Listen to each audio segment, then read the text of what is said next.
Mes bien-aimés, je vous salue chers au nom de Jésus-Christ. Le Seigneur Jésus-Christ vous aime énormément. C'est pourquoi vous devez toujours rester joyeux et ne jamais vous décourager, d'accord?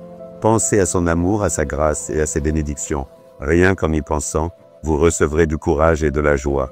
Derrière l'endroit où je me tiens pour parler, vous voyez un bâtiment. Il s'appelle la Maison de Dieu.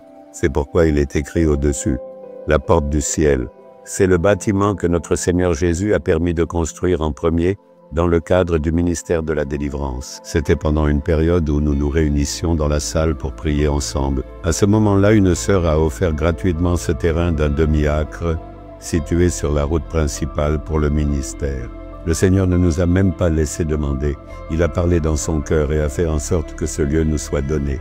Le Seigneur a dit qu'un bâtiment devait être construit ici pour que 3000 personnes puissent s'y asseoir et prier. En 1980, si vous y pensez, accueillir 3000 personnes, c'était quelque chose de grand. Mais nous avons commencé à construire avec foi pour cela. Le Seigneur a achevé la construction et l'a remise en mai 1989. C'est le frère DGS Dinakaran lui-même qui est venu l'inaugurer. Je me tiens à cet endroit même pour vous parler.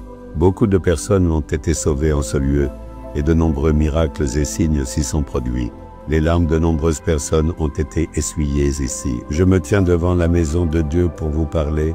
Eh bien, en ce jour, le Seigneur a une parole pour vous. Savez-vous quoi? Ésaïe chapitre 54, verset 14. Tu seras affermi par la justice.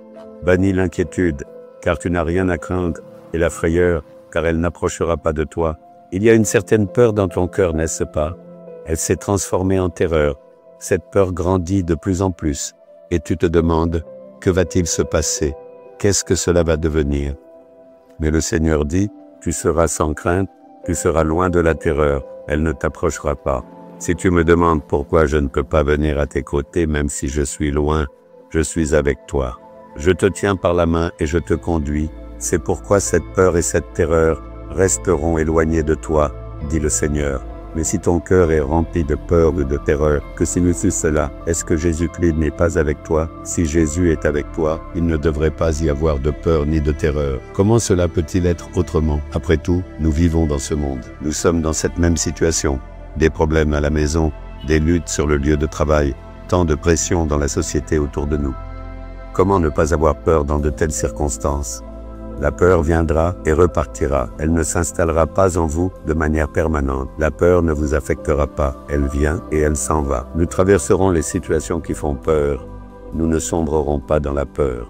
Nous ne deviendrons pas esclaves de la peur. Nous ne resterons pas troublés dans l'asservissement de la peur. C'est la promesse que le Seigneur nous donne. C'est pourquoi le Seigneur dit, « Éloigne-toi de la peur et de la terreur. Elles ne t'approcheront pas. » Si quelqu'un demande, comment pouvez-vous être aussi courageux sans avoir peur? C'est parce que Jésus est avec nous, n'est-ce pas? Dès que cette maison de Dieu a été envisagée, il y a eu une forte opposition. Dès les années 1980, ils ont organisé des rassemblements ici. Cette organisation religieuse extrémiste est intervenue dès cette époque, organisant des rassemblements pour empêcher cela. Ils ont même mené des processions. Ils ont soumis pétition sur pétition aux collecteurs et de nombreuses personnes sont venues parler avec lui. Ils ont dit que c'était leur propre terrain, qu'ils avaient obtenu toutes les autorisations nécessaires. Mais malgré cela, on leur a dit que ce n'était pas possible à cause de toute cette opposition. À ce moment-là, mon avocat Ted Fabien Tommy est intervenu ici. Quand il m'a parlé, il a dit « Il y a tellement d'opposition à cela, pourquoi vous acharnez-vous ici? Vous pourriez chercher un autre endroit et construire là-bas. » J'ai répondu, pourquoi devrions-nous construire ailleurs? C'est notre terrain, lieu que le Seigneur nous a donné, ici que nous construirons. Ils ont dit, non, ce problème est allé jusque Chit-Inichter, que ferez-vous alors? J'ai répondu, le Seigneur nous construira ici, c'est ici que nous bâtirons. Ils ont demandé, comment pouvez-vous parler avec autant de courage? Le Seigneur a éloigné la peur de moi. Il m'a dit, je suis avec toi, je le ferai pour toi. Alors, comme le Seigneur l'avait dit, il a construit et achevé l'œuvre pour nous. Même si dans votre vie, des situations effrayantes, des personnes intimidantes ou des circonstances angoissantes surviennent, au nom de Jésus, la peur s'éloignera. Elle ne vous atteindra pas, elle ne vous dominera pas. Ayez foi si vous croyez, vous pouvez vaincre la peur. Dites maintenant, Jésus, tu es avec moi. Aucune peur ni terreur ne peut m'approcher ni me dominer. Rien de ce que je crains n'arrivera Du tout peut-être. Vous transformez tout en bien au nom de Jésus. Amen, amen.